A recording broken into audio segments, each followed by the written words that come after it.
বাংলাদেশের বাইরে পৃথিবীর বিভিন্ন প্রান্তে যে যেখান থেকে চ্যানেলে দেখছেন আপনাদের সকলকে সাদর আমন্ত্রণ তৃতীয় মাত্রা দেখবার জন্য। প্রিয় দর্শক, সাম্প্রতিক নানা বিষয় নিয়ে আলোচনার জন্য আমার সঙ্গে স্টুডিওতে রয়েছেন আমার বাবা আছেন বাংলাদেশ জাতীয়তাবাদী দল বিএনপি চেয়ারপারসনের উপদেষ্টা হাবিবুর রহমান হাবিব, এবং আমার ডানে রয়েছেন বাংলাদেশের কমিউনিস্ট পার্টি সিপিবির সভাপতি এবং মুক্তিযোদ্ধা মোহাম্মদ শাহ আলম। স্বাগত আপনাদের দুজনকে তৃতীয় মাত্রায়। মিস্টার শাহ আলম, আপনাকে বিশেষভাবে স্বাগত, আপনি প্রথমবারের মতো তৃতীয় মাত্রায়। সেজন্য আপনাদের দুজনের কাছ থেকেই আমি জাস্ট সূচনা একটু শুনতে চাই যে অনেকেই মনে করছেন যে বাংলাদেশ আবারও এক ধরনের সংকটের মধ্যে পড়েছে বা পড়তে যাচ্ছে, রাজনৈতিকভাবে, অর্থনৈতিকভাবে এবং অন্যান্য কূটনৈতিকভাবে, সামাজিকভাবে, যেভাবেই বলি না কেন। আপনারা এই ধারণার সঙ্গে বা এই মতের সঙ্গে একমত কিনা? মিস্টার হাবিবুর রহমান হাবিব যদি শুরু করেন। আপনাকে ধন্যবাদ। আপনার মাধ্যমে আপনার অত্যন্ত জনপ্রিয় শো তৃতীয় মাত্রা যারা দেখছেন বিভিন্ন দেশ থেকে তাদের সশ্রদ্ধ সালাম। বিজ্ঞ সহ আলোচক সুইবির সভাপতি শাহ আলম থেকে শুভেচ্ছা। আপনার কথাটা অত্যন্ত গুরুত্বপূর্ণ একটা কথা আপনি বলেছেন যে বাংলাদেশ সংকটে পড়তে যাচ্ছে বা পড়ে গেছে অথবা ভবিষ্যতে যাবে। আমি মনে হয় যে বাংলাদেশ সংকটে পড়ে না, তো বাংলাদেশের সংকটে ফেলার চেষ্টা হচ্ছে। এটা আমার কাছে মনে হচ্ছে। আমরা এখন যেভাবে কথাবার্তা আমরা যেভাবে বলা শুরু করেছি এই জুলাই বিপ্লবের পর, কেমন যেন একটা প্রতিপক্ষ ভাবতেছি আমরা একে অপরকে, যারা এই আন্দোলনের সাথে ছিলাম। এবং সেটা করতে গিয়ে যে কোথায় আমরা চলে যাব, কোথায় আমাদের শেষ ঠিকানা হবে, এটা কিন্তু আমরা বুঝতেছি না। কারণ আমি এটুকু বুঝি যে ষড়যন্ত্র কিন্তু শেষ হয় না। দেশের বিরুদ্ধে এখনও ষড়যন্ত্র চলছে। পার্শ্ববর্তী দেশ সাংঘাতিকভাবে ষড়যন্ত্র করছে, এই সরকারকে কোনোভাবেই তারা সহায়তা করছে না। এবং দেশ একটা বিপদের মধ্যে পড়ুক, এটা তারা মনে প্রাণে চায়, তাদের কর্মকাণ্ডের মধ্যে দিয়ে বোঝা যাচ্ছে। পাশাপাশি দেশ তো বিপদে পড়বেই, পাশাপাশি সরকার নানাভাবে এই সরকারকে অসহযোগিতা করে যাচ্ছে। ভালো, প্রথম থেকেই আমরা দেখেছি জাতিসংঘে সেই সাধারণ সভায় যখন গিয়েছিলেন আমাদের দেশের প্রধান উপদেষ্টা, তখন তার সাথে নরেন্দ্র মোদী দেখা করেনি। অনেক দেশের রাষ্ট্রপতি বা সরকার প্রধানরা দেখা করেছেন, লাইন ধরে দেখা করেছেন, কিন্তু একমাত্র ভারত সেখানে কোনো রকম রেসপন্স করেনি। মোদী তখন ছিলেন না আসলে সেই সময়। ভারতের পক্ষ থেকে আগেগুলাই মানে এই সরকারকে অসহযোগিতা করে আসছে, এখনও করে আসছে। এমনকি চিন্তা করেন, পৃথিবীর ইতিহাসে একটি ঘটনা এমন আছে কিনা আমার অন্তত জানা নেই, একটা দেশের সরকার পরিবর্তন হলো, তো পার্শ্ববর্তী একটা দেশ সে নিজের পরাজয় মনে করলো। এবং দেখেন কি মানে একটা দুঃখজনক ঘটনা, সে আমাদের দেশে এক্সপোর্ট বন্ধ করে দিল, আমাদের ভিসা দেওয়া বন্ধ করে দিল। আমরা সেখানে চিকিৎসার জন্য যাই, কোটি কোটি ডলার আমরা সেখানে খরচ করে আসি। আমরা তাদের কাছ থেকে ইম্পোর্ট করি, কোটি কোটি ডলার আমরা জিনিসপত্র ইম্পোর্ট করি, সেটা বন্ধ করে দিল। তারা হোটেল বন্ধ করে দিল, তারা মেডিকেল যে সমস্ত হসপিটালগুলি ছিল সেগুলি বন্ধ করে দিল, বাংলাদেশের নিষিদ্ধ করে দিল। তো এই ঘটনা পৃথিবীর কোথাও ঘটেনি। এবং দেখেন এখন গেছে কিনা আমি জানি, একটা গুজব শুনলাম যে সাবেক প্রাইম মিনিস্টার নাকি ব্রিটেনে গিয়েছেন, আমি জানি না সঠিক। তো প্রথম পর্যায়ে তো পৃথিবীর কোনো দেশ তাকে গ্রহণ করে নাই, ভারত তাকে গ্রহণ করলো। এবং গ্রহণ করে সেখান থেকে উনি বিভিন্নভাবে কথা বলার চেষ্টা করছেন, তার দলীয় নেতাগুলোর সাথে কথা বলে যাচ্ছেন এবং দেশের বিরুদ্ধে, সরকারের বিরুদ্ধে ষড়যন্ত্র করেই যাচ্ছেন। পৃথিবীর কোনো দেশ তাকে গ্রহণ করে নাই, সেই মানুষকে এত ভারত তো তাকে ভিসা দিয়ে, মানে তাকে তো কোনো রাজনৈতিক আশ্রয় বা কোনো কিছু দেয়নি। এখন তো আমরা জানি না, বা আপনার কি ধারণা, যখন বাংলাদেশ তার পাসপোর্ট বাতিল করেছে, তো ভিসা তো আর কার্যকর থাকছে না। সেক্ষেত্রে বাংলাদেশ পাসপোর্ট তো এখন বাতিল করলো, এখন তো আলাদা। আমি প্রথম পর্যায়ে বলছি, এখন তারা আবার ভারত বলার চেষ্টা করলো কি আমরা তো আনি নাই, আপনাদের সামরিক বাহিনী তাদের বিশেষ বিমানগুলো আমাদেরকে দিয়ে গেছে। এই কথাটা তারা বলেছে, এই কথাটা অবশ্য সঠিকই বলেছে, ভারতে নিয়ে যায়নি, আমরা যদি দিয়ে আসছি। তো তারপর থেকে ধরেন অব্যাহতভাবে উনি ষড়যন্ত্র করে যাচ্ছেন, দলের কর্মীদের সঙ্গে উনি কথা বলতেছেন, তাদেরকে উদ্বুদ্ধ করছেন, তারা অনুপ্রাণিত হচ্ছে, তারা সাহস পাচ্ছে ভবিষ্যতে কিছু করার জন্য। তো যাক, এর মতো অবস্থায় আমি মনে করি যে আজকে বাংলাদেশে বর্তমান যে সরকার আছেন, এই সরকার তো আমাদের সবার সমর্থিত সরকার, কিন্তু সরকার নিজেই বিপদে পড়ার জন্য বিভিন্ন কর্মকাণ্ড করছে। যেমন আপনি প্রথম থেকে আমি জাতিসংঘে যখন আমাদের প্রধান উপদেষ্টা যখন বিল ক্লিন্টনের সাথে একটা প্রোগ্রামে যখন দেখিয়ে দিন এই দুজন মাস্টার মাইন্ড, সেদিন আমি 10 মিনিটের ভিতরে আমি কিন্তু লাইফে গিয়েছিলাম, বলেছিলাম যে আপনি সম্মানিত হয়েছেন, আমরা গর্বিত, কিন্তু আপনি আমাদের বুকে ছুরিকাঘাত করলেন কেন? আমাদের বুকের উপরে বুট দিয়ে আপনি চেপে বসলেন কেন? আমরা এত বছর আন্দোলন করেছি, সংগ্রাম করেছি, আমরা জীবন দিয়েছি, আহত হয়েছি, নিহত হয়েছি, গুম হয়েছে, আমাদেরকে কোনো মূল্য নাই? এই দুজন ছাত্র নেতা মাস্টার মাইন্ড তারা কী করেছে বলেন? বলেন, আপনাকে বলতে হবে বাংলাদেশে এসে কয়টা অফিস ছিল, কতটা কম্পিউটার ছিল, কত স্টাফ ছিল, কবে থেকে পরিকল্পনা করেছে, আমাদেরকে জানাতে হবে আপনাকে। এই কথা আপনি বলতে পারেন না। এখন এই কাজগুলি কিন্তু অব্যাহত আছে। এখন আমি বলবো, সরকার মনে করতেছে যে রাজনৈতিক দলগুলি প্রতিপক্ষ, এরকম মনে হয় আমার কাছে। রাজনৈতিক দলগুলির কোনো হিসাব নিকাশের মধ্যে নেই। এবং যখন দেশের প্রধান উপদেষ্টা বলেন যে আমি অ্যাপয়েন্টেড হয়েছি ছাত্রদের দ্বারা, এর চেয়ে লজ্জার আর কিছু থাকতে পারে না। এবং এখনও এই এই এই অবস্থা চলছে। এবং আমরা নতুন করে যে জিনিসটা আমরা জানতে পারছি বা শোনা যাচ্ছে, নতুন একটা দল গঠন করবে ছাত্ররা, করুক, তাতে কোনো অসুবিধা নেই। দল গঠন করাকে ওয়েলকাম জানাচ্ছি, কিন্তু সরকারের থেকে দল গঠনের সাথে যদি কেউ জড়িত থাকে, কেউ প্রতিবাদ করুক আর না করুক, আমি তীব্র ভাষায় প্রতিবাদ করব। আমার যতটুকু সামর্থ্য আছে আমার দল তো করবে, আমি ব্যক্তিগতভাবে বলবো যে সরকারের থেকে দল গঠন যদি কেউ করতে চাই, সবচেয়ে বেশি প্রতিবাদ আমি করব। সেরকম আমরা শুনতে পাচ্ছি। এবং এখানে আরেকটি দল, আমরা তো আন্দোলন করেছি, সংগ্রাম করেছি দীর্ঘদিন একটা ভোটের জন্য। জনগণ যদি নিজেদের নেতা নির্বাচিত করতে পারে, পছন্দের যদি তাদের সরকার গঠন করতে পারে, তাহলে এই সুযোগটা দেওয়া উচিত। যে কারণে আমরা কিন্তু বিএনপি আমরা করি, আমরা ভোটের কথা বলবোই, আমরা বলতেই হবে। তার ভোটই তো আমার নির্বাচিত সরকার তো শেষ ঠিকানা। একটি দল ইদানিং বলা শুরু করেছেন যে এই সরকার যতদিন ইচ্ছা ততদিন থাকতে পারবে।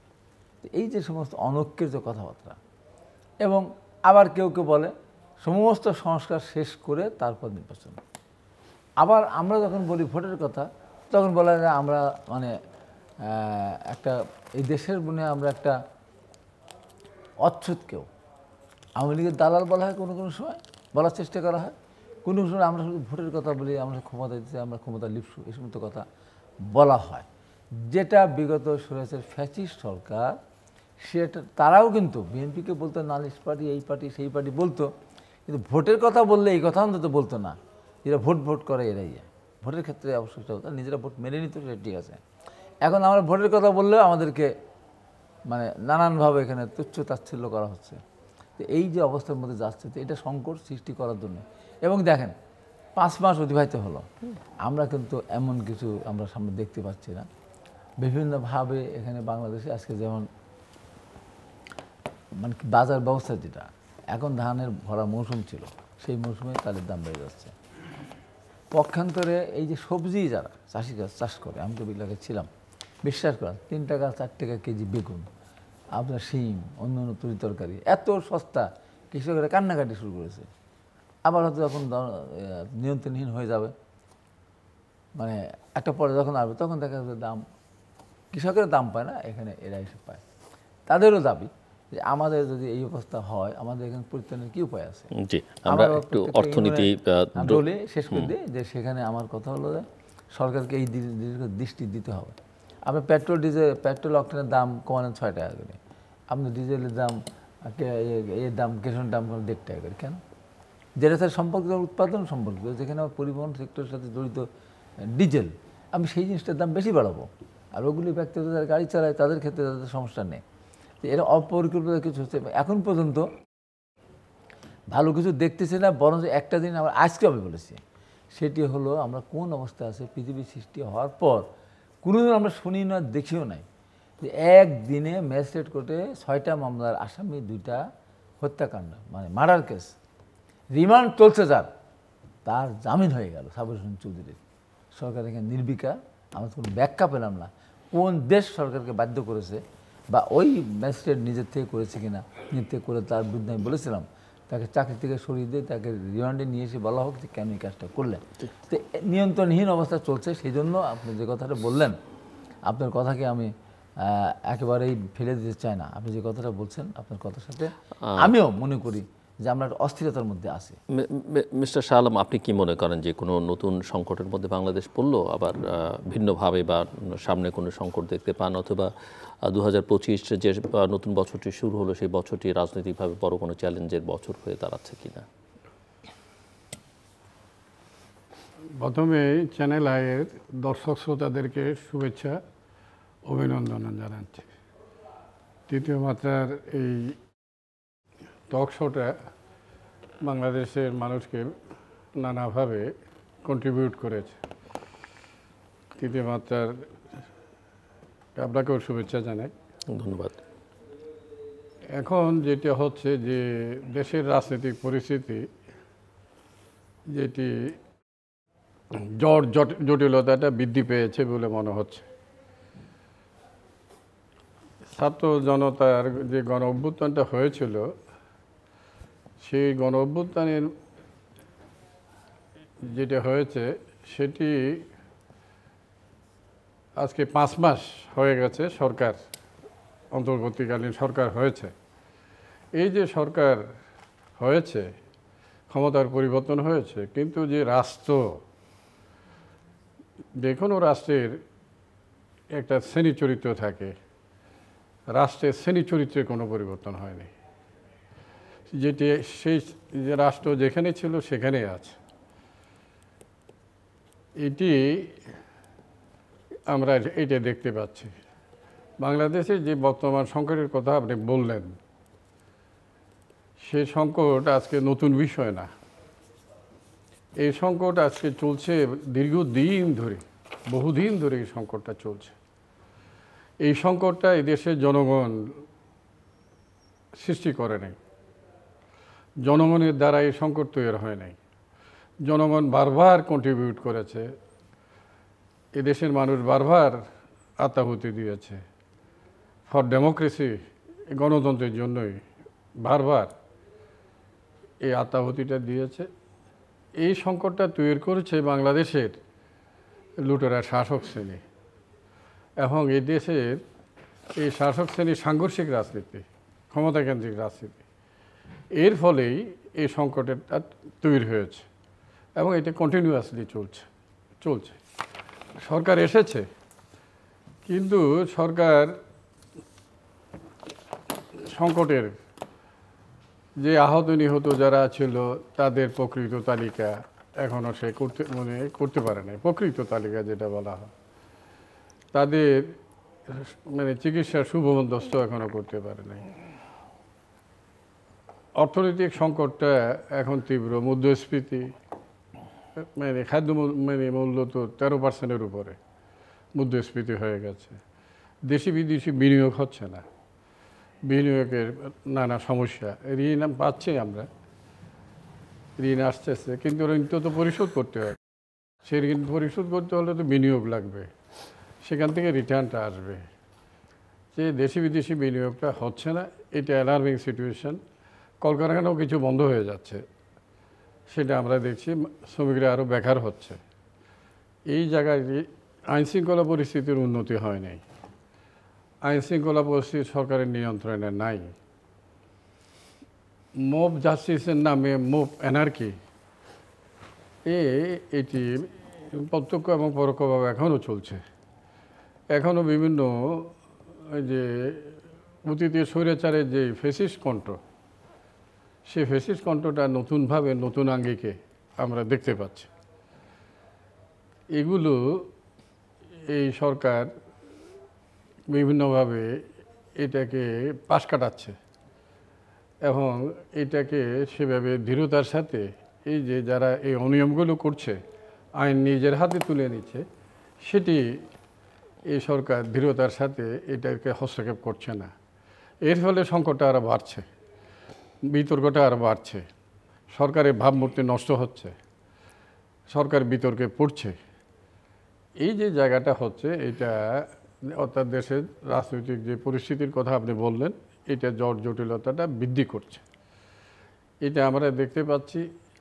আর মামলা, এই যে ঢালাও মামলা, সেই মামলার ফলে যে এখানে ঢালাও মামলা সবসময় আসল অপরাধীদেরকে আড়াল করবে, এবং এই মামলার জট তৈরি করবে। সেই মামলা মানে শেষ হবে কখন, কত বছর লাগবে, সেটার কোনো সিনেমা পরিসীমা নাই। এটা আমরা দেখতে পাচ্ছি। তাহলে যখন ধরেন মব জাস্টিস আইন নিজের হাতে নেওয়া, তারপরে আহত নিহতের তালিকা করতে না পারা, প্রকৃত তালিকা করতে না পারে, তারপর কি বলে যে আইন শৃঙ্খলা নিয়ন্ত্রণে নিতে না পারা, তারপর দ্রব্যমূল্য সিন্ডিকেট ভাঙতে না পারা। সিন্ডিকেট ভাঙতে হলে এখানে বক্তৃতা দিয়ে বা মার্কেট পরিদর্শন করে সিন্ডিকেট ভাঙা সম্ভব না। সিন্ডিকেট ভাঙতে হলে সরকারের হাতে বিকল্প সরবরাহ ব্যবস্থা লাগবে, অল্টারনেটিভ লাগবে। সেই অল্টারনেটিভ এর করতে হলে সরকারের নীতি পরিবর্তন করতে হবে। এটা বাজার টিসিবির মাধ্যমে তো একভাবে সরকার, এটা তো আইওয়াস, আইওয়াস এটা আইওয়াস, এটা তো একটা লাইন দেওয়া, এটা দিয়ে তো হয় না। এটা করতে হলে সরকারকে মানে গ্রামে গঞ্জে শহরে বন্দরে সর্বত্র সার্বজনীন রেশনিং ব্যবস্থা করতে হবে। বিকল্প সরবরাহ ব্যবস্থাটা সরকারের হাতেই থাকতে হবে। না হলে তো এই বাজার অর্থনীতির যে সিন্ডিকেট, সেটা না ভেঙে আপনি মার্কেটে গেলেন, আপনি টিসিবি দিয়ে ট্রাকের মাধ্যমে লাইন ধরে মানুষ সেখানে মানে পণ্য সংগ্রহ করলো। এটাতে একটা ভোগান্তি। রেশন শপ আগে আমাদের ছিল, সেখানে যদি 6 দিন খোলা থাকবে, যার যখন সময় হয় সে সেটা নিয়ে আসবে। আমাদের আইডি কার্ড আছে, জাতীয় পরিচয়পত্র আছে, এখন খুবই সুবিধা। এটা তো এখানে ব্যর্থ হওয়া দরকার নেই। এই জায়গায় সরকার যাচ্ছে না, এবং অতীতেও যায় না সরকারগুলো। তো এই আইওয়াস করে লাভ নেই, এটাকে মানুষকে এক রকমের ধোঁকা দেওয়ার মতোই আমি এটা মনে করি। এই হলো বিষয়টা। আর রাজনীতির পরিস্থিতিটা, সংকটটা গভীর, এই নানাভাবে এটা গভীরতা এটার আছে, সেটা মনে হয়। তো এখানে নির্বাচন আগে না সংস্কার আগে, এটা নির্বাচন এবং সংস্কারটা সাংঘর্ষিক না, এটা পরস্পর পরিপূরক। এটা একটা সংস্কারটা একটা চলমান প্রক্রিয়া। তো এটাকে দিয়ে নির্বাচন আর সংস্কার, এটাকে দিয়ে একটা বিভ্রান্তি তৈরি করার কোনো প্রয়োজন নাই, জটিলতা তৈরি করার প্রয়োজন নাই, আছে বলে মনে হয় না। অতীতের সরকার তো বলতো যে আমি উন্নয়ন চান নাকি গণতন্ত্র চান। হ্যাঁ, এইটাও গণতন্ত্র এবং উন্নয়ন কোনোদিন সাংঘর্ষিক ছিল না। গণতন্ত্র উন্নয়নও পরিপূরক ছিল। তাহলে এখন আবার বলছি যে সংস্কার না নির্বাচন, তাহলে সেম জিনিস দাঁড়ালো। তো এই গোলকধাঁধায় আমরা কেন করব? সরকারের কি কোনো হিডেন এজেন্ডা আছে কিনা আমি জানি না। এখানে নতুন দল, হাবিব সাহেব বললেন, ওনাকে ধন্যবাদ, নতুন দল করার প্রচেষ্টা হচ্ছে। এখানে কি সংস্কারটাই এই মূল এমফেসাইজ দিচ্ছে সরকার, নাকি নতুন দল করার পেছনে সরকারের সময়? না, নতুন দল ছাড়াও তো কোনো কোনো রাজনৈতিক দল যদি আমরা বলি, যেমন জামায়াত ইসলামী, তারাও তো একটু সরকার একটু দীর্ঘ সময় পাক সেটা চাইছে, বা এমনকি সম্প্রতি তারা এটাও বলছে যে তারাই একমাত্র দেশপ্রেমিক শক্তি, তারা এবং সেনাবাহিনী। জামাতের আমির বলেছেন, আপনি নিশ্চয়ই স্মরণ করেছেন। ওইটা তো তারা কি তাদের যে তারা এই যে ইতিমধ্যে প্রশাসনের বিভিন্ন জায়গায় তারা তাদের নিজের লোক বসিয়েছে বলে আমরা শুনতে পাচ্ছি। বিভিন্ন জায়গায় কী বলে সুপ্রিম কোর্টে, প্রশাসনিক বিভিন্ন প্রতিষ্ঠানে, বিভিন্ন জায়গায় তাদের শিক্ষা প্রতিষ্ঠানে সর্বত্র তাদের লোকজন বসিয়েছে। তারা তাদের একটা সেট আপ করেই তারা নির্বাচনটা করতে চাচ্ছে বলে মনে হয়। সে কারণেই তারা একটু এইটার সংস্কারটা তারা এটাকে ডিলে করার চেষ্টায় আছে বলে আমাদের মনে হয়। এটা হলো তাদের রাজনৈতিক কৌশল বলে মনে হচ্ছে এই জায়গায়। আর তারা দেশপ্রেমিক দল যেটা বলছেন, সেটা তো দেশপ্রেমিক দল কি দল না, এই দেশের জনগণ তো জানে। এটা নতুন করে মানুষকে বলতে হবে না দেশপ্রেমিক দল এটি। এটা জামাত ইসলাম তো এই দেশের যুদ্ধাপরাধ যেটা আছে, আওয়ামী লীগ সরকার শেষ পর্যন্ত এসে সে যে সন্ত্রাসী দল হিসাবে তাকে নিষিদ্ধ করেছিল। আমার মনে হয় তাদেরকে যুদ্ধাপরাধী দল হিসাবে এইটাকে ট্রিট আমি করা আসছি আবার আপনার দরকার কাছে ছিল। মিস্টার হাবিবুর রহমান হাবিব। ঠিক আছে। না, এই ক্ষেত্রে আমি বলতে চাই জামাতে আমি যে কথাটা বলেছেন যে একমাত্র দেশপ্রেমিক সেনাবাহিনী এবং আমরা, এই কথাটা তাদের প্রত্যাহার করা উচিত। এটা বলতে পারেন না। ওনারাই একমাত্র দেশপ্রেমিক, সেনাবাহিনী দেশপ্রেমিক, এক্ষেত্রে কোনো আমার দ্বিমত নেই। কিন্তু ওনারাই একমাত্র দেশপ্রেমিক, এই কথাটা প্রত্যাহার করা উচিত। আমি আরেকটু কড়া ভাষায় বলতে পারতাম, সেটা আমি বলতে চাচ্ছি না, ভদ্রতা বজায় রেখে বলছি। এবং ইদানিং তারা যে সমস্ত কর্মকাণ্ড শুরু করেছে, বিশেষ করে ইসলামী জালছার নামে যেগুলি, আর আমাদের বোকা বিএনপিওয়ালারা টাকা পয়সা খরচ টরচ করে হুজুরদেরকে নিয়ে যায়, বিশ্বাস করেন ৮০,০০০, ৯০,০০০, ১,০০,০০০ হেলিকপ্টার ভাড়া দিয়ে নিয়ে যেতে হয়। মনে হয় ইসলামের কথা বলেন, কোরআন হাদিস থেকে বক্তব্য রাখেন, আসার সময় ১,৫০,০০০ কমে আসেন না। এটা তো একটা দেশের মানুষের কাছে খুব একটা ভালো চোখে মানুষ নিচ্ছে না। এবং তারা ওখানে যে ইসলামী জালসাগুলোতে স্লোগান দেয়, দাড়ি টুপি যেখানে আমরা আছি সেখানে। এইভাবে যে একটা জালসায় বসে বলা, আর একটা স্লোগান ছিল, ওটা আমার কোনো আপত্তি নেই, জালো কোরআনের আলো ঘরে ঘরে জালো, ঠিক আছে। এখন স্লোগান দেওয়া শুরু করেছে, চলো চলো সংসদে চলো। ইসলামী জালসায় চলো চলো সংসদে চলো, এ কোন স্লোগান? এবং তারাই বলতে একমাত্র আমাদের দ্বারাই সৎ লোকের শাসন প্রতিষ্ঠা করা আমাদের দ্বারাই সম্ভব। এখানে আল্লাহর কোরআন থেকে তারা ব্যাখ্যা করবে, তারা সেখানে তাফসীর করবে, এইগুলি এখন চলে গেছে সেই জায়গায়। এবং সেখানে গিয়ে গান বাজনা পর্যন্ত, মানে কবিতা বলা শুরু হয়েছে, গানের ভঙ্গিমায় শুরু হয়েছে।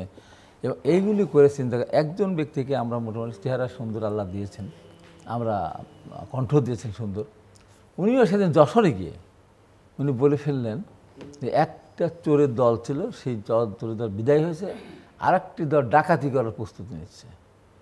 তো ওনাকে যদি প্রশ্ন, আপনি কোথায় ছিলেন, কত বড় আপনি ছিলেন, দেশ ছেড়ে তো চলে গিয়েছেন, দেশে তো ছিলেন না। এবং আপনারা যখন বলেন, তা আপনারা যদি এতই হন, তো মুক্তিযোদ্ধা বলেন, দেশপ্রেমিক বলেন, তো কোন সেক্টরে যুদ্ধ করেছিলেন আপনারা? আমাদের এফের নাম্বার কত, সেক্টর কমান্ডের নাম কি বলতে পারবেন?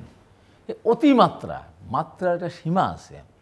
বিএনপিকে কটাক্ষ করে করে যখন কথা বলে, তখন তো তাদের তোবা পড়া উচিত।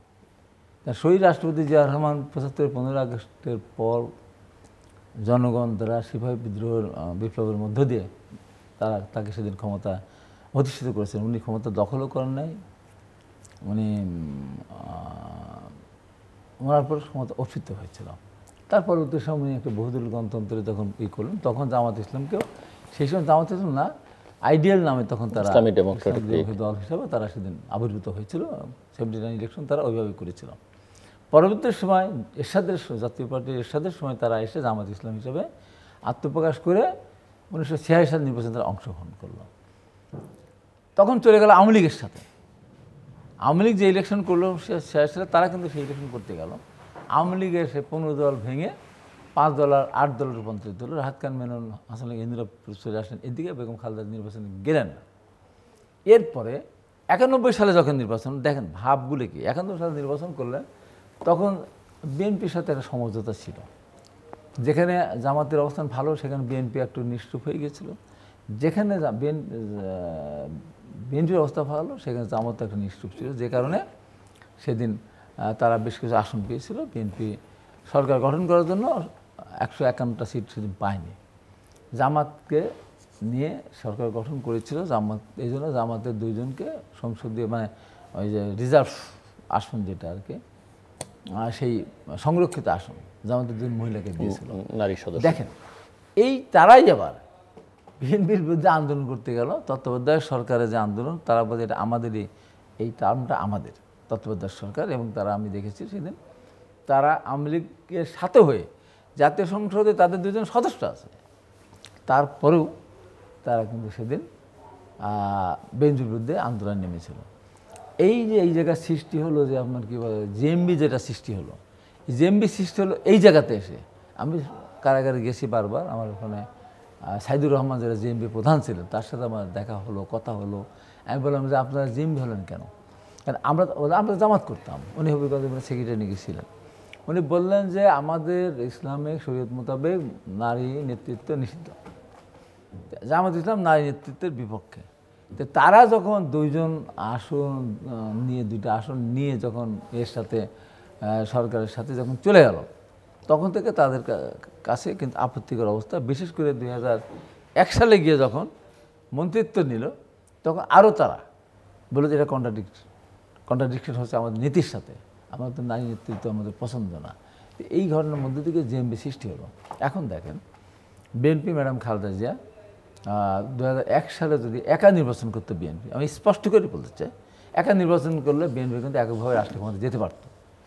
তারপরেও একটা জোট করেছিল, ওই যে সেই 4 দলীয় জোট, তারা এমপি হলো এবং তারা আপনার মন্ত্রী হলো। এইটা নিয়ে কিন্তু বিএনপিকে সারা জীবন কিন্তু এটা বই বেড়াতে হবে। যে একজন মুক্তিযোদ্ধার স্ত্রী, একটা মুক্তিযুদ্ধের হাত দিয়ে গড়ে ওঠা দল, সেই দল স্বাধীনতা বিরোধী একটা দল, অস্বীকার তো কোনো উপায় নেই। তারা তো স্বাধীনতার পক্ষে ছিল না, সত্য কথা বলতে তো আমার ভয় নেই। তারা তো স্বাধীনতার বিপক্ষে ছিল, তারা তো বলেছে তারা পাকিস্তানকে রক্ষা করতে গিয়েছিল।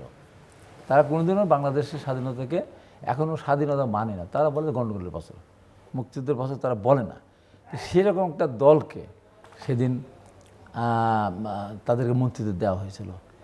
সেই দল যখন 111 হয়ে গেল, আমার স্পষ্ট মনে আছে, যখন আমাদের নেতা তারেক রহমান গ্রেপ্তার হলেন, আমাদের বিএনপির নেতারা গ্রেপ্তার হলেন, তখন তারা বলেছিলেন কি, যে যারা অন্যায় করেছে, যারা দুর্নীতি করে, তারা তো গ্রেপ্তার হবেই, আমাদের তো কেউ গ্রেপ্তার হয়নি, তাদের গ্রেপ্তার হয়েছে। বিবৃতি পর্যন্ত কিন্তু দেয়নি, বিবৃতি পর্যন্ত দেয়নি। আমি প্রথম ন্যাম ভবনে গিয়ে মৌলানা আব্দুল সোমান, তার সাথে প্রথম ম্যাডাম খালেদা জিয়া আমি কথা বলা দিলাম, এই প্রথম এতদিন পর, যখন ছাত্ররা আন্দোলন করে না বিশ্ববিদ্যালয় মাঠে, সেই সময় গিয়েছিলাম সোমান সাহেবের ওখানে, ওখান থেকে আন্দোলন করতে গেলাম।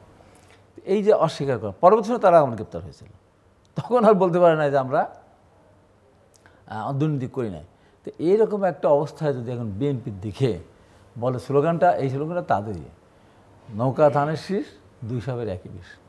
আমি অল্প ঠেলাতে পড়ি নাই, যে নৌকার সাথে আমাদের তুলনা যারা করবে তাদের জিব্বাটা খেলে কালো করতে দিয়ে খাওয়াদের কথা আমি অল্প ঠেলায় পড়ি নাই। এই যে বাস্তবতা আজকে, এই তারা এই বাংলাদেশের এই বর্তমানে সামনে যে গণতান্ত্রিকভাবে একটা সরকার আসবে, নির্বাচন হবে, এটাকে তারা পিছিয়ে দেওয়ার পক্ষে, তারা দলকে আরো সুসংগঠিত করতে চায়। এবং রিজভী আহমেদ একটা কথা বলেছেন, এখানে আরেকটা কথা সম্প্রতি একটি সভায় তিনি বলেছেন যে জামাতের আমির, যে আওয়ামী লীগ মাপ চেয়ে যদি আসতে চায় রাজনীতিতে, ক্ষমা চাইতে হবে যাদের কাছে, এবং ক্ষমা চেয়ে তারা রাজনীতিতে আসতে পারে। হ্যাঁ, প্রথম কথা বলেছিলেন, প্রথম কথা কিন্তু জামাতের আমির বলেছিলেন যে মাফ করে দিলাম।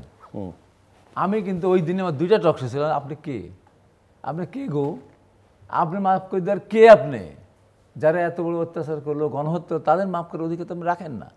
পরের দিন উনি কথা ঘুরিয়ে নিয়ে বললেন, আমাদের দলের নেতাদের উপরে তারা যে জুলুম করেছে, অত্যাচার করেছে, ফাঁসি দিয়েছে, নির্যাতন করেছে, আমাদের দলের উপর যে নির্যাতন করে সেইটির ব্যাপারে মাফ করে দিল। আমার ওই এক কথার পরিপ্রেক্ষিতে এখন আবার যে কথাটা তারা বলা শুরু করেছে যে আওয়ামী লীগ মাফ চায়, আপনি মাফ চেয়ে কোথায় আসবে?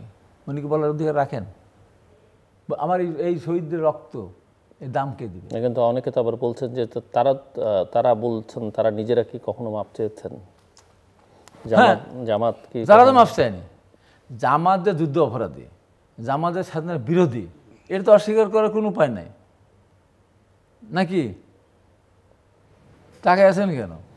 জামাতের স্বাধীনতার বিরোধী, এটা অস্বীকার করার কোনো উপায় আছে? তার স্বাধীনতা যুদ্ধ তারা স্বীকার করে নাই, তারা পাকিস্তানের পক্ষে নিয়েছিল এবং রাজাকার সৃষ্টি হয়েছিল, রাজাকারের তারা সমর্থন করেছে, আল শাম সৃষ্টি হয়েছিল, বদর বাহিনী সৃষ্টি হয়েছিল।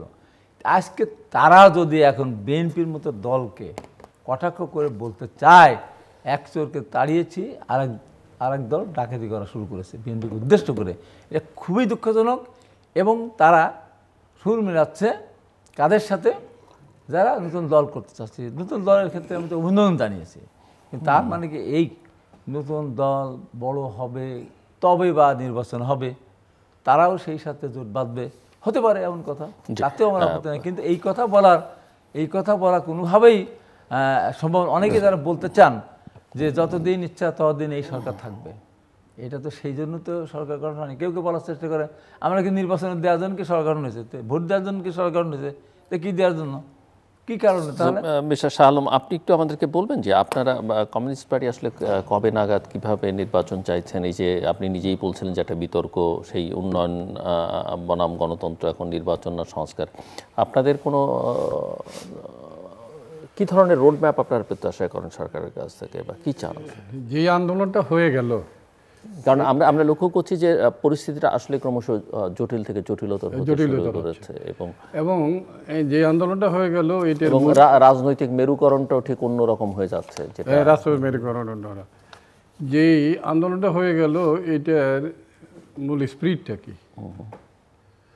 মূল স্পিরিটটা হলো ডেমোক্রেসি, ডেমোক্রেসি, ডেমোক্রেসি, গণতন্ত্র, গণতন্ত্র, গণতন্ত্র, মানুষের ভোটাধিকার। এর বাইরে কোনো এজেন্ডা এখানে ছিল না।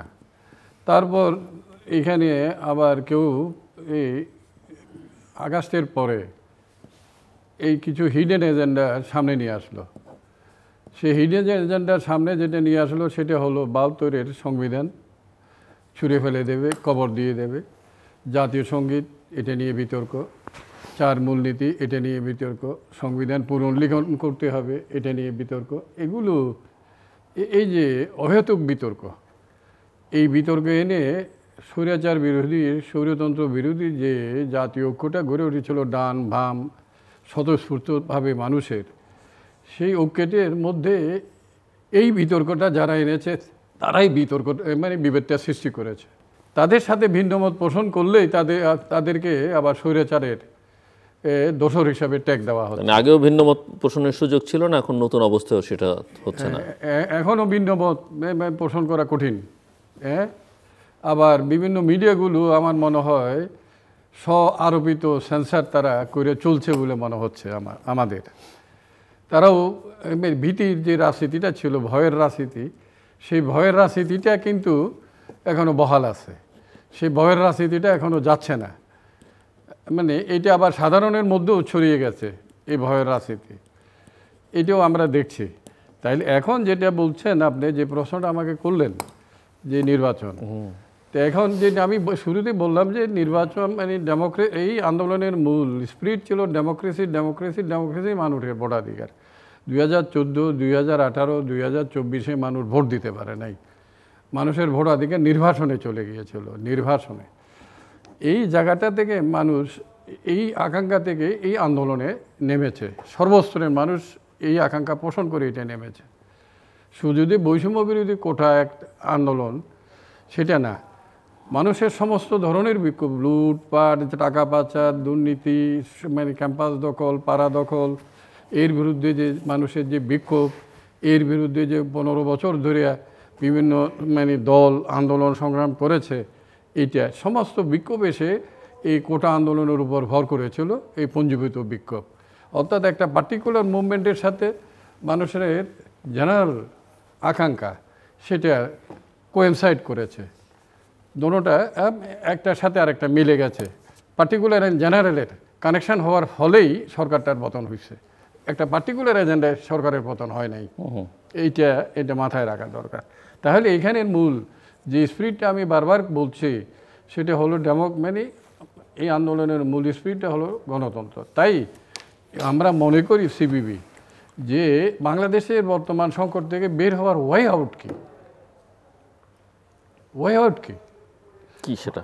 সেটা ওয়ে আউট হলো নির্বাচন। একটা বিশ্বাসযোগ্য, অবাধ, বিশ্বাসযোগ্য মাস্তান, মানে অর্থাৎ পেশি শক্তি, টাকার খেলা, প্রশাসনিক কারসাজি মুক্ত একটা নির্বাচন বাংলাদেশের মানুষ চায় এবং তার ভোটাধিকার প্রয়োগ করতে চায়। একটা নির্বাচিত সরকার ছাড়া, যে সংকটের কথা আপনি আগে বলেছেন, একটা নির্বাচিত সরকার ছাড়া, একটা রেগুলার গভর্নমেন্ট ছাড়া আইনশৃঙ্খলা পরিস্থিতি নিয়ন্ত্রণে আসবে না। একটা মানে রেগুলার গভর্নমেন্ট ছাড়া বাংলাদেশে বিনিয়োগ হবে না। একটা রেগুলার গভর্নমেন্ট ছাড়া এই যে মামলার জট যেটা হয়েছে সেটাও যে এটাকে মানে স্ক্যানিং করে এটাকে পরিষ্কার করে একটা জায়গায় স্ট্রিমলাইন করা এটা সম্ভব হবে না। আজকে দেখেন উনি সংস্কারের কথা বলছেন, সংস্কার, সংস্কার, পার্টিকুলার কিছু সংস্কার করেই নির্বাচনের দিকে যাওয়া দরকার। পার্টিকুলার সেটা হলো বিচার বিভাগ, প্রশাসন আর নির্বাচন ব্যবস্থার সংস্কার, এত কিছু। আর যে সংস্কারগুলোর কমিশনগুলো হয়েছে সেগুলো যেন ভবিষ্যৎ সরকার এসে এই সংস্কারগুলো আমলে নেয়, তার বাধ্যবাধকতার একটা জায়গা, ভার্ডিক্ট, এটা একটা জায়গা মানুষের কাছে দেওয়া দরকার। এই সংস্কারের যেগুলো কমিশন হয়েছে সেগুলো ওপেন করে দেওয়া দরকার মানুষের সামনে একটা, তাহলে যারাই রেগুলার গভর্নমেন্ট আসবে তারা একটা জায়গায় পড়বে। আরেকটা কথা মনে করি, সেটা হলো এই আন্দোলনের একটা মূল সফলতা, সেটা হলো যারাই ক্ষমতায় আসুক আওয়ামী লীগের মতো ওই প্র্যাকটিসে যাওয়া তাদের পক্ষে কঠিন হবে। এই আন্দোলনের ভালোর দিক এটা, কিন্তু এই হলো একটা ভালোর দিক। এই মেরিটটা যেটা আছে বর্তমান সরকার, যেটা অন্তর্বর্তীকালীন সরকার, এটাকে রক্ষা করুক এবং এই মেরিট যেন নষ্ট হয়ে না যায়। এটা মানে নষ্ট হয়ে গেলে দেশ ক্ষতিগ্রস্ত হবে। এই জায়গাটা সরকার এটা করুক। সরকার পক্ষান্তরে এখানে সরকারের মধ্যে যারা নতুন দল করতে চাচ্ছে, এই দল যেটা করতে চাচ্ছে এটাও একটা রাজনৈতিক সংকটের পার্ট বলে আমরা মনে করি। যে এই যে রাজনৈতিক দলটা করতে চাইছে সরকারের মধ্যে থেকে, কেন? এটা খুবই অনৈতিক। সরকার থেকে মানে পদত্যাগ করে তারা নতুন দল করুক। আরেকটা কথা বলতে চাই, এই যে হাজার হাজার শহীদ হয়েছে, হাজার হাজার আহত হয়েছে, নিহত মানে আহতরা এখনও জীবন নিয়ে ভুগছে। এই পটভূমিতে এদের লাশের উপর দাঁড়িয়ে রাজনৈতিক দল করতে পারেন, 100 বার করেন, কোনো আপত্তি নেই। এদের লাশের উপর দাঁড়িয়ে আপনি রাজনৈতিক দল করতে যাচ্ছেন, এটা কি নৈতিক? এটা কোনো কারণে নৈতিক? এটা কি কোনো রাখনি অনেস্ট ফিলিংস? এটা কি শহীদদের প্রতি শ্রদ্ধা জানানো হয় কিনা? আপনারা বলতেছেন যে এইদের শহীদদের মানে ইয়ার মধ্যে দিয়ে এরা নির্বাচন করতে চাচ্ছে। তো নির্বাচনের বিকল্প কি? একটা দেশটাকে যদি মানে জায়গায় একটা রেগুলার গভর্নমেন্ট না আসলে তো কোনো সংকটের সমাধান হবে না। ভারতের সাথে সম্পর্কের ক্ষেত্রে হোক বা বিদেশের সাথে ডিল করার ক্ষেত্রে হোক, কোনো কিছুই আমাদের এখানে নরমালাইজ হবে বলে স্টেবল গভর্নমেন্ট ছাড়া, পলিটিক্যাল স্টেবিলিটি ছাড়া মানে কোনো মানে স্থিরতা আসবে না। সেজন্যই বাংলাদেশকে যদি সংকট মুক্ত করতে হয় অবিলম্বে আমরা যে অতি সত্বর দরকার নির্বাচিত সরকার, যেটা আমার বক্তৃতাতে এই সরোয়ার্দী উদ্যানে আমি বলছি যে অতি সত্বর দরকার নির্বাচিত সরকার। এর কোনো বিকল্প নেই দেশকে সংকট মুক্ত করতে হলে। তারপর হ্যাঁ, বিএনপির সাথে আমাদের ইডিওলজিক্যাল তফাৎ আছে। এই জামাতের কথা আপনি বললেন, জামাত হলো একটা ওয়ার ক্রিমিনাল দল, পাকিস্তানের অক্সিলারি ফোর্স, পাকিস্তানি হানাদার বাহিনীর অক্সিলারি ফোর্স, ওয়ার ক্রিমিনাল দল। তারা যেটা বলতেছে এটা তো মুনাফেক তো আল্লাহর, কাফের থেকেও মুনাফেক আল্লাহর বড় দুশমন। কাফেররা যত বড় দুশমন না, মুনাফেকরা তার থেকে বড় দুশমন। যে মুনাফিক করে সৎলোকের শাসন, আল্লাহর আইন কায়েম করা যায় না, এটা কোনোদিন সম্ভব না। এটা আর জামাত হলো একটা ব্যবসায়ী দল, আর আওয়ামী লীগ বিএনপি হলো ব্যবসায়ীদের দল। এটা একটু বুঝতে হবে আমাদের। জামাত ইটসেলফ একটা ব্যবসায়ী দল। ইসলামী ব্যাংক ধরেন, ডায়াগনস্টিক সেন্টার ধরেন, তারপর হাসপাতাল ধরেন, হ্যাঁ, তারপরে স্কুল ধরেন, কত তা এটা হলো মানে পরিকল্পিত একটি ব্যবসায়ী দল। আর আওয়ামী লীগ বিএনপি হলো ব্যবসায়ীদের দল।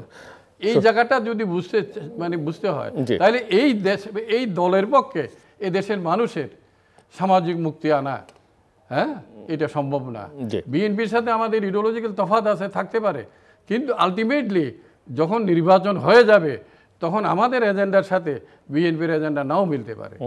তখন বিএনপির সাথে আমাদের কিন্তু বিএনপি এখন যে পলিটিক্সটা করছে, যে ম্যাচিউর পলিটিক্স করছে বলে আমরা মনে করি। এখন যে নির্বাচনের প্রশ্নে যেটা বলছে, রাষ্ট্রপতির প্রশ্নে যেটা বলেছে, বিভিন্ন প্রশ্নে যারা যেটা বলছে, তারা একটা সেন্সিবল পলিটিক্যাল পার্টি হিসাবে আবির্ভূত হচ্ছে বলে আমার মনে হয়। এই সেন্সিবিলিটিটা, এই দায়বদ্ধতাটা বিএনপির যেন থাকে, এটা এটা মানুষও প্রত্যাশা করে। কিন্তু বিএনপির সাথে আমাদের বাজার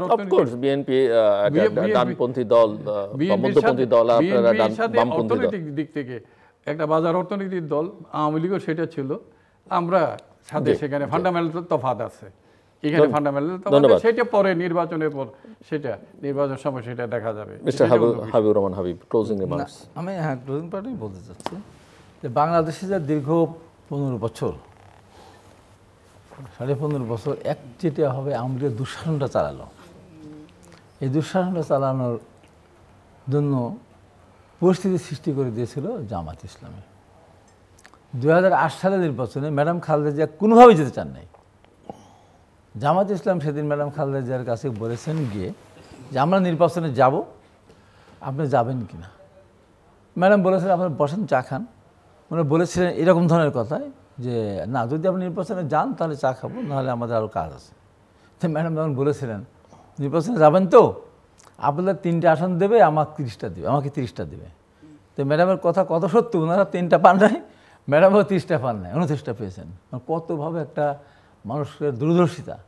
ওই যদি নির্বাচন না যেত কী হতো, আরেকটু পরে নির্বাচন হলে সেই নির্বাচনে বিএনপি 183 আসন পেয়েছিল এবার 2001 সালে, জামাত অনেকগুলি আসন পেয়েছিল। এবং এই নির্বাচনে যাওয়ার পরিপ্রেক্ষিতেই কিন্তু জামাত ইসলামের নেতাদের ফাঁসি দেওয়ার সরকার, কারণ বিএনপির 29 আসন, জামাতের 2 সিট হিসাবের ভিতরে রাখে নাই। এখন আবার যে তাহলে জামাত যাচ্ছে, দেশটাকে ওই রসাতলে নিয়ে যাওয়ার কিন্তু আরেকটা পদক্ষেপ তারা নিচ্ছে। আজকে আমি তাদেরকে বলবো না, এইভাবে বলতে চাই ইসলামী ব্যাংক, ইবনে সিনা হাসপাতাল, কোচিং সেন্টার, স্কুল, কলেজ, মসজিদ বিভিন্নভাবে এটা জামাত ইসলামের প্রতিষ্ঠান, উনি যেটা বললেন আমি ওনার সাথে একমত। জামাত ইসলামের ব্যাংক দখল করে নিয়েছিল এস আলম গ্রুপকে দিয়ে। জামাত কিন্তু কারোর সাথে জিজ্ঞাসা না করে, আইনের দিকে না গিয়ে রাতারাতি কিন্তু সব ব্যাংকগুলি তাদের নিয়ন্ত্রণ নিয়ে নিল। জামাত যদি তাদের ব্যাংক আওয়ামী লীগ নিয়ে নিয়েছিল বলে সেই ব্যাংকগুলি যদি তারা নিজেরা নিয়ে যাওয়াতে যদি অপরাধ না হয়ে থাকে, তাহলে আমার বাড়ি, আমার জমি, আমার পুকুর, আমার ঘাট, আমার জায়গা দখল করে নিয়েছিল আওয়ামী লীগ, আমার রেজার নেওয়া হাট, আমার বাস স্ট্যান্ড ঢাকা হাট, তা আমি সেখানে গেলে আমার অপরাধ হলো কেন? তারটা নিয়ে গেছিল আওয়ামী লীগ, তারটা যদি অপরাধ না হয় তাহলে আমারটা অপরাধ হবে কেন? এই অপরাধে তো আমাদেরকে দায়ী করছে, তাহলে তার নিজেরটা চিন্তা করতে হবে তো। এবার আপনি আসেন যে আজকে জামাত ইসলামের নেতৃত্বের যে এই দেখছি আমি, আমার কাছে এটা একটা মনে হচ্ছে এই দেখেন জামাত ইসলাম কি বাংলাদেশে আসলে অত পার্সেন্টেজ মানুষ তাদের সমর্থন করে? তারা কি প্রমাণ করতে পেরেছে?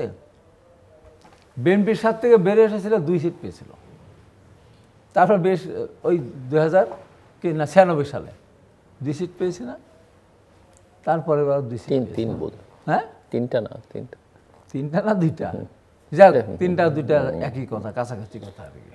আজকে ডিসি, এসপি, বিভিন্ন জায়গায় সচিবালয়ে সচিব, বিশ্ববিদ্যালয়ের vice chancellor, pro vice chancellor, proctor, কেন?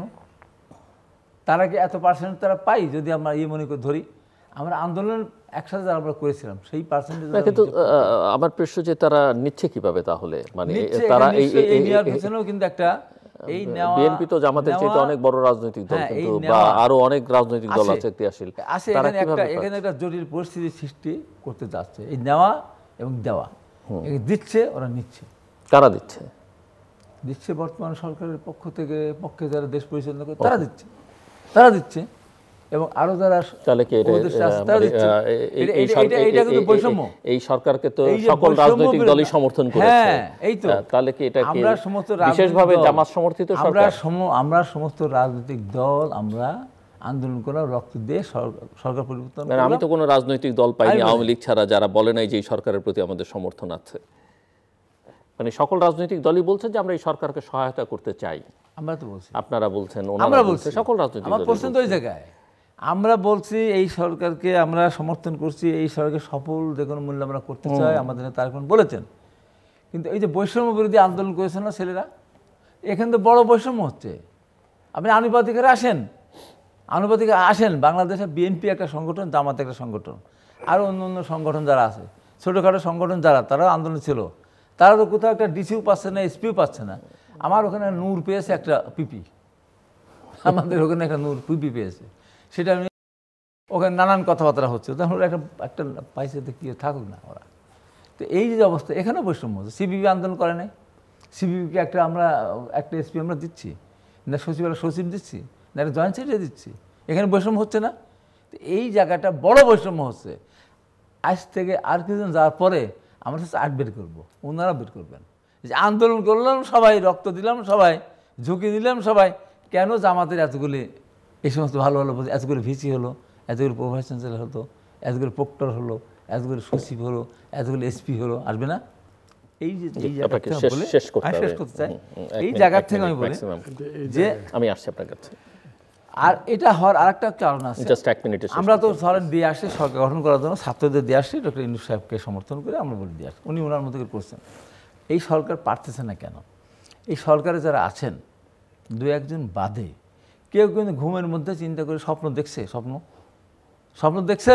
আমি তো অনেকদিন স্বপ্ন দেখে পদ্মা নদী হারিং ভিতরে লাভ দিয়ে শান্তি পার হয়ে গেছি। ওনারা তো এমন স্বপ্ন দেখেন না যে আমরা সরকার গঠন করবো, সরকার পরিচালনা করবো, উপদেষ্টা হয়ে মন্ত্রী মর্যাদা চলবে, কেউ চিন্তাও করেন। তারা চিন্তা করে আমার ইন্দ্রিয়টা বড় যেন হয়, এবং তারা আজকে দেশ পরিচালনা করছে, যে কারণে শঙ্কর ভাই যেটা বললেন। এবং দেখেন সরকারটা করেন যে বৈষম্য কেমন, চূড়ান্ত বৈষম্য কেমন, সারা দেশের মানুষ আলোচনা আন্দোলন করলাম, সংগ্রাম করলাম, আমার খুলনার থেকে পঞ্চগড় পর্যন্ত একজন উপদেষ্টা ছিল না, এটাকে বৈষম্য না? পরে যে একজন আকিজ গ্রুপের একজন দিল, সমস্ত উপদেষ্টা ভাইয়ের বাড়ি কোথায় আমি জানি না, কুমিল্লা আর কুমিল্লা চিটাগাং, খালি চিটাগাং আর কুমিল্লার লোকে কি আন্দোলন করেছিল না? বড় বৈষম্য না? ধন্যবাদ। আসছি মিস্টার শাহ আলম, একেবারে শেষ প্রান্তে আমরা ক্লোজিং রিমার্কস। আচ্ছা, তো এখানে যেটা হলো যে এই যে ভাগাভাগির, প্রশাসনে ভাগাভাগি, সর্বত্র প্রশাসনের বিচার বিভাগে ভাগাভাগি, এর থেকে দেশকে মুক্ত করতে হবে। এটা আওয়ামী লীগ জামাত বা আওয়ামী লীগ যে দলীয়করণ করার ফলে যে বিএনপি জামাতের মধ্যে যে ভাগাভাগি, যে প্রশাসনে আমরা কয়টা ওরা কয়টা, এটা কোনো প্রয়োজন নাই। এবং এখান থেকে এই গভর্নমেন্ট যদি নিজেকে উদ্ধার করতে না পারে, তাহলে এই গভর্নমেন্টের যে জাতীয় ক্যারেক্টার সেটা আর থাকে না, ন্যাশনাল ক্যারেক্টারটা আর থাকে না। এইখানে কেন এই ভাগাভাগি কেন হবে? প্রশাসন নিরপেক্ষ হতে হবে। প্রশাসন, সমস্ত প্রশাসন নিরপেক্ষ যদি না হয়, তাহলে ওই যে আগেই যেটা ছিল থোরবরি খারাবরি থোর, একই জিনিস আমরা পেয়ে যাচ্ছি। এইখান থেকে দেশকে মুক্ত করা দরকার। এই যে এটা তো একটা বিগ ক্রাইসিস। এখন বিএনপি ক্ষমতায় এসে তো আবার পরিষ্কার করতে হবে বিএনপি। এখন বিএনপি আবার দলীয়করণ করবে কিনা আমরা তো জানি না। বিএনপি দলীয়করণ করলে তখন আবার আন্দোলন শুরু হবে। এই জায়গাটা হলো। তাইলে এই যে বাংলাদেশের যে ক্রাইসিসটা আমি প্রথমে বলছি, সেটা হলো এদেশের জনগণ কোনো সংকট তৈরি করে নাই। বছরকে বছর চলছে, তো একদিন তো না, বহু বছর ধরে এই ক্রাইসিস রুলিং ক্লাসের ক্রাইসিস, লুটেরা শাসক শ্রেণী, এই সাংঘর্ষিক রাজনীতি, ক্ষমতাকেন্দ্রিক রাজনীতি এই সংকটের তৈরি করছে। এই সংকট থেকে যদি বের করতে হয় বাংলাদেশকে, একটা দীর্ঘ ডেমোক্রেটিক প্রসেস এখানে লাগবে। মানুষের ভোটাধিকার ইমিডিয়েট, মানুষের এই যে নির্বাচনটা করতে হবে ইমিডিয়েট, অতি সত্বর দরকার, বারবার বলছি। এই ছাড়া অন্য কোনো উপায় নেই। দেশের স্বাধীনতা, সার্বভৌমত্ব যদি রক্ষা করতে হয়, একটা পিপল বেসড গভর্নমেন্ট আসতে হবে। বিদেশিরা আমাদের এখানে হাত ঢুকাইতে পারে কেন? বিদেশিরা আমাদের এখানে হাত ঢুকাইতে পারে যেহেতু জননির্ভর কোনো সরকার যদি না থাকে, তারা আমাদের হ্যান্ড টুইস্টিং করে, আমাদের হাত মস্কায়। আরেকটা কথা বলি, সাম্প্রদায়িক মৌলবাদী শক্তি শুধু বাংলাদেশের বিষয় না, ভারতের আরএসএস, বিজেপি, পাকিস্তানি মৌলবাদী শক্তি, বাংলাদেশের মৌলবাদী শক্তি, সাম্প্রদায়িক শক্তি, এরা পরস্পর সহোদর ভাই। এদের রাজনীতি পারস্পরিক, এদের রাজনীতি পরস্পরকে সহযোগিতা করে। এর থেকে আমাদের দেশকে উপমহাদেশের রাজনীতিকে বের করে।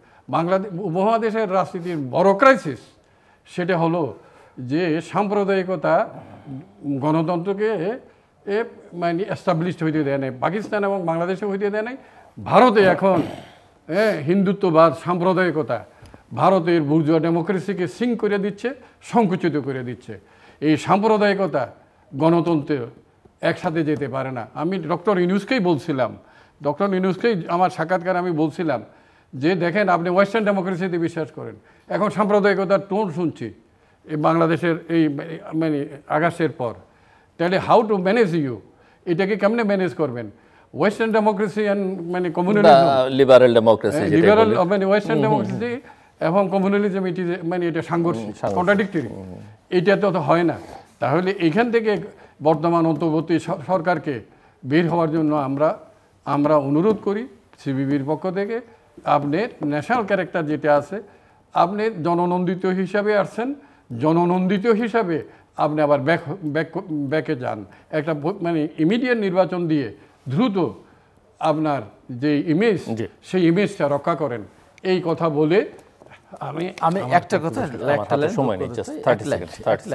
এটা হলো এই যে আপনি যেটা বললেন, আশঙ্কা ব্যক্ত করলেন, আমি আমার দলের পক্ষ থেকে এইটুকু আশ্বস্ত করতে পারি, আমরা কিন্তু আন্দোলনের আগে 31 দফা আমরা প্রণয়ন করেছি যে আগামী দিনে বিএনপি রাষ্ট্রীয় ক্ষমতা আসলে, বিএনপির সাথে জোট রাষ্ট্রীয় ক্ষমতা আসলে রাষ্ট্রপতি এবং প্রধানমন্ত্রীর ক্ষমতার ভারসাম্য সৃষ্টি করা হবে। একই ব্যক্তি দুইবার প্রধানমন্ত্রী হতে পারবে না পরপর, এবং তত্ত্বাবধায়ক সরকার, নিরপেক্ষ সরকার, দলীয় সব ফিরিয়ে আনবেন এবং আন্দোলনরত সকল গণতান্ত্রিক শক্তিকে নিয়ে আমরা সরকার গঠন করতে চাই।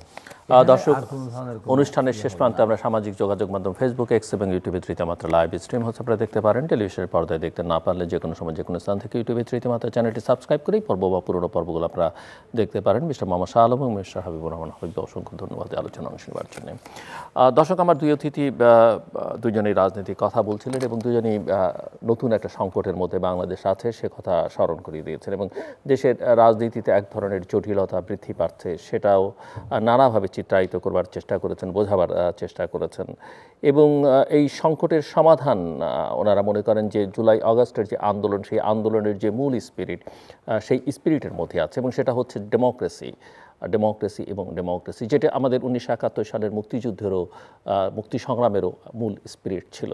এবং সেই সূত্র ধরে ওনারা এটাও বলছেন যে এই আন্দোলনের আরেকটা দিক আছে, যে এই আন্দোলন প্রতিটি রাজনৈতিক নেতৃত্বকে, রাজনৈতিক দলকে, রাজনৈতিক শক্তিকেই শিক্ষা দিয়েছে যে আওয়ামী লীগের ধারায় বা আওয়ামী লীগ যেটা গত 15 বছরে বাংলাদেশে করেছে সেই কাজটি কেউ করবে না, করতে পারবে না, অন্তত করতে কয়েকবার চিন্তা করতে হবে তাদেরকে।